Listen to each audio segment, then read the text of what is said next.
We've got a bourbon in these glasses, or I guess it could be a rye, and it's really good, or it might be pretty bad. We don't know. We don't have a clue what we're drinking, but we're going to find out if it's worth anything and whether you should pay attention to it or not.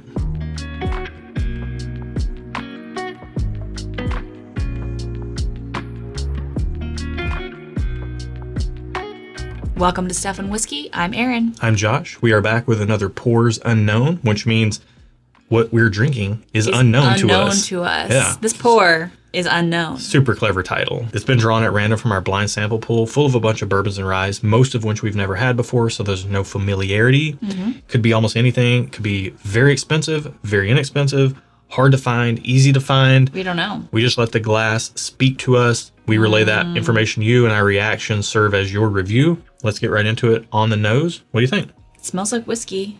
It smells pretty faint to me. Really? Yeah, I was really wanting this one to be good, and I'm just not getting a lot right now. Really?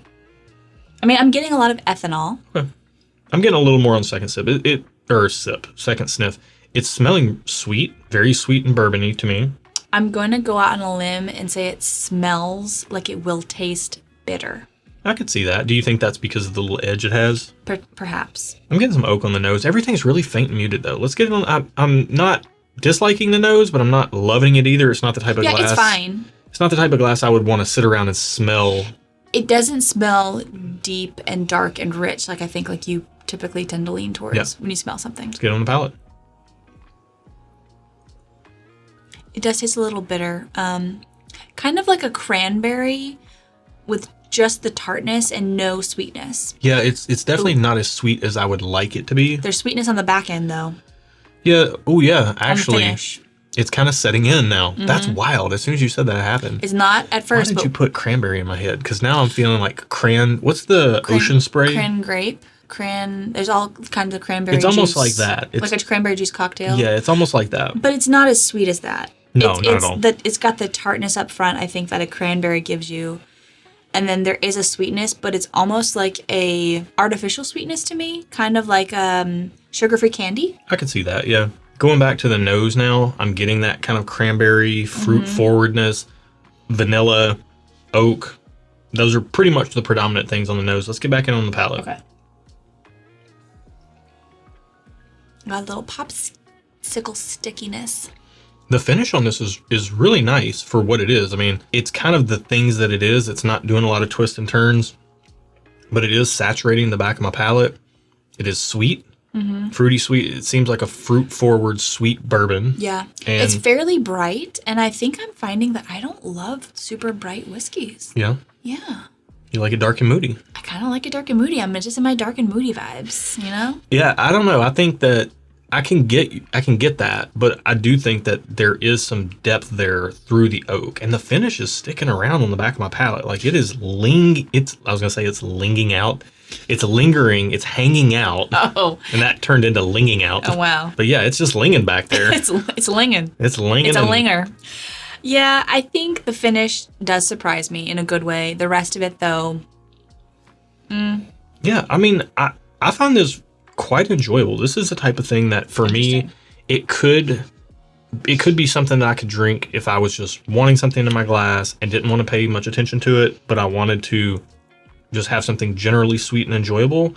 But there is enough here that I could focus on it a little bit, but it's definitely not doing as much as I would like it to do. You know what your reaction to this glass, like just watching the trajectory of your reaction to this glass reminds me of you, like meeting a girl who you're not really that attracted to at first, but then the more you get to know her personality, the more you're like, you know what, I really like her. She's got a good personality. That's what I envision your relationship with this glass to be. Not saying it's good or bad. Are we dating now? Apparently. I don't know. I mean, we could hang out. Okay. We could go out. You can have a good time. You can ling We together. can ling out a little bit.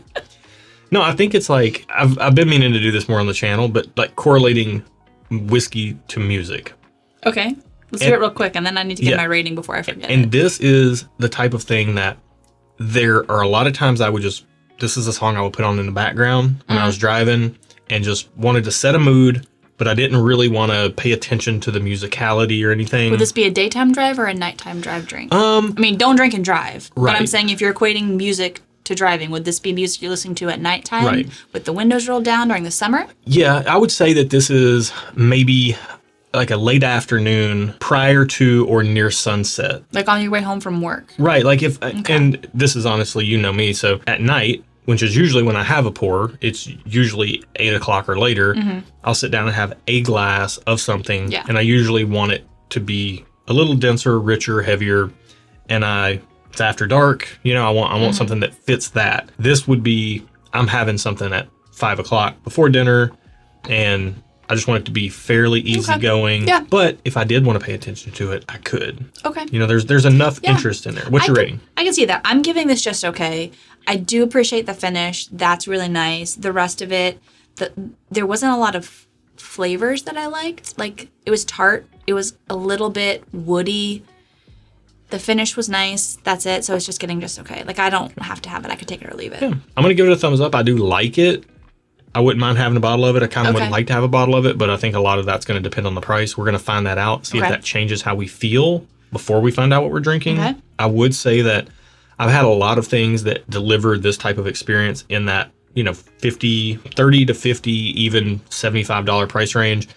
I would be stunned if this was above $100, but again, you never know. Whiskey pricing is crazy. So I do want to say before we find out what it is that the nose is opening up after tasting. It's more sweet. I'm getting more sweetness on the nose. Yeah. So in our pool, this is number 75. We're going to find out the price and see if that changes anything. That's a 4. That's a 4. 74 for sure. Definitely. Thank you for checking me. Good thing I double checked you.